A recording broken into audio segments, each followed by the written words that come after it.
Hey guys, I'm sitting here. This is Michael Jorgensen, Chief Marketing Officer of VenturePort, and I'm sitting here with Daniel White, Chief Product Officer of VenturePort.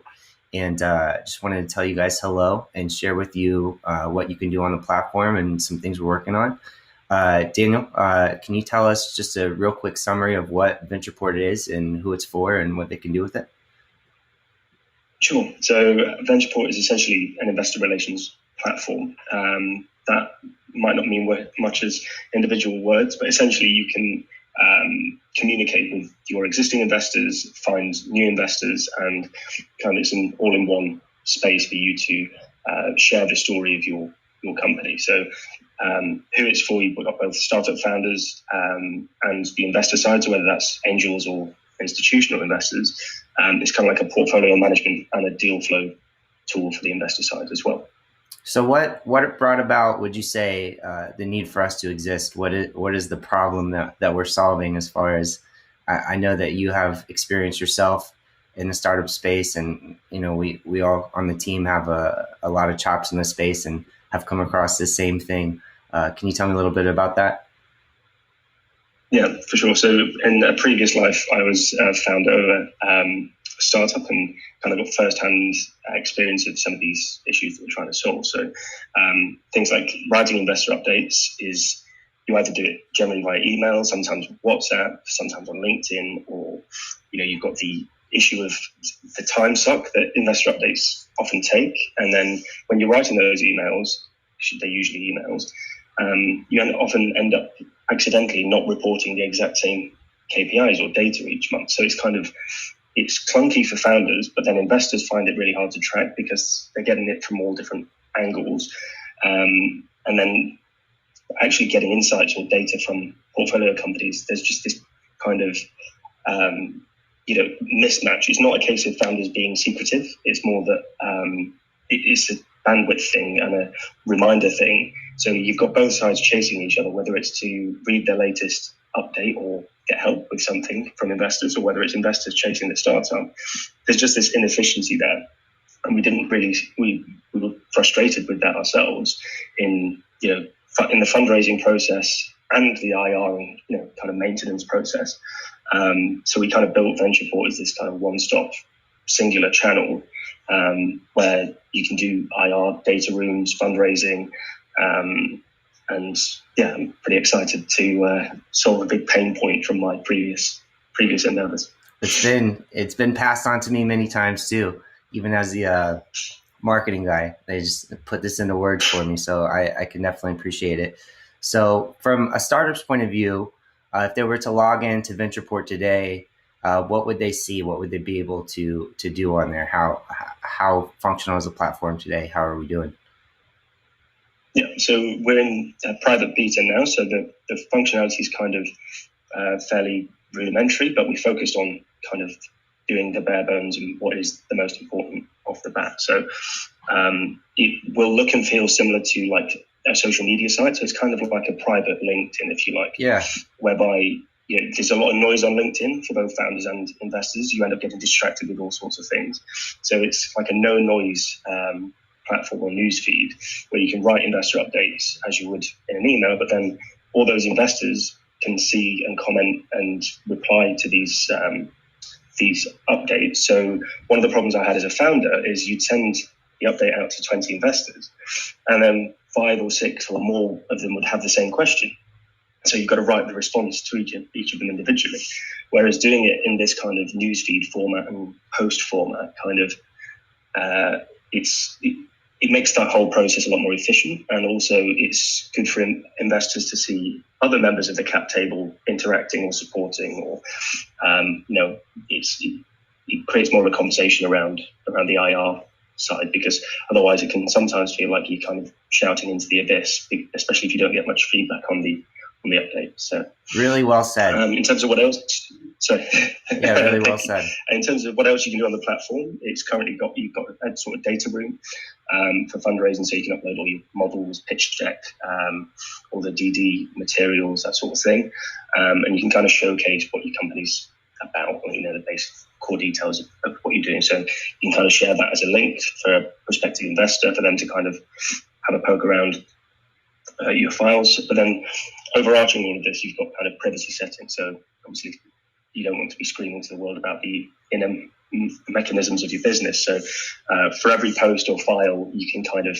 tweak whether followers or existing investors should be able to see this, or whether you want it to be more public for anyone on VenturePort to kind of stumble upon.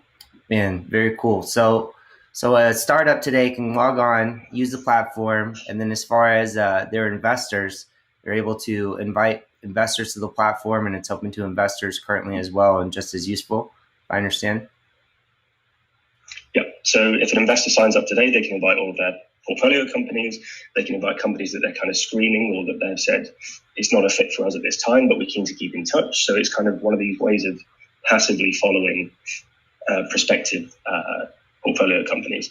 And the reverse is true for founders. So we've kind of built it with single player mode in mind. Lenny from Airbnb talks about this a lot with marketplaces, in that it's hard to scale. It's hard to get off the ground. If we were just a fundraising platform, you'd need critical mass of both investors and founders to make it work.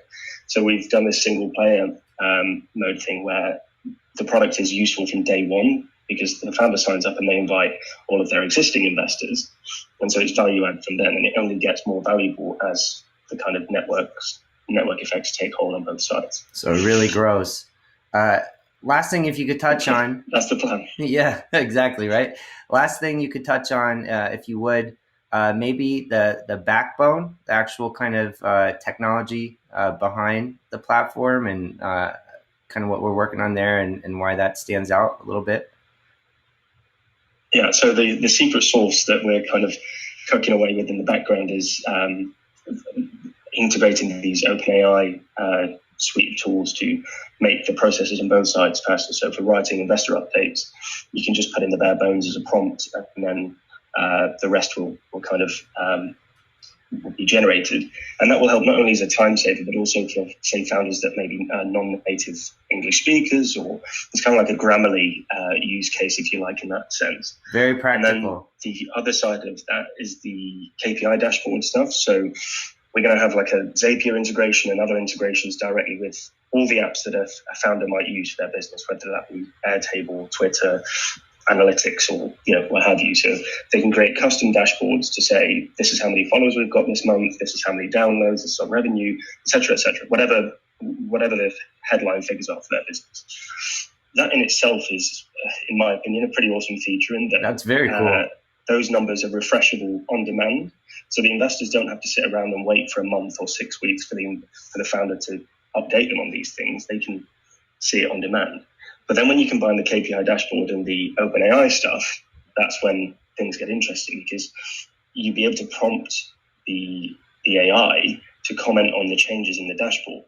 So then it kind of automatically gives you that investor update. So the grand vision, the master plan, is an investor update in 3 clicks. So founders will receive an email.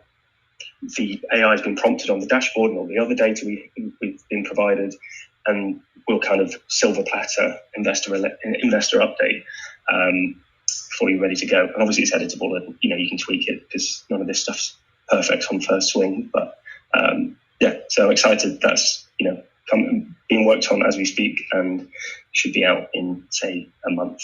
And for context, for anybody watching this video in a couple of weeks, that should probably be mid-Feb, but maybe don't hold me to that. We'll see how easy that is. No, very exciting, and I hope you guys have seen that we strive to keep it functional and simple and clear and useful, and to solve a reoccurring problem that a lot of us face on this side. And so, Daniel, I think we both agree you guys should go to VenturePort.com. You can sign up for an invitation to our private beta, and just check your, exactly, got the same gear, VenturePort.com, and you can sign up for our beta there. And if you have any questions, just DM us on the appropriate platform or send us a message. You guys know how to get in touch.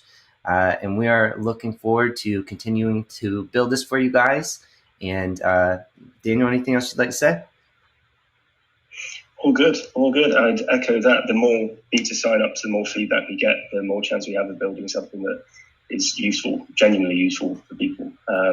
And so, yeah, I'm keen to solve the problem that beforehand. So, yeah, the more the merrier. Yes, we're genuinely open to your feedback, and right now is a great time for you to have some hands-on and be a part of the journey. So, from Michael at VenturePort and Daniel at VenturePort, see you guys next time. Thank you so much. Talk to you soon.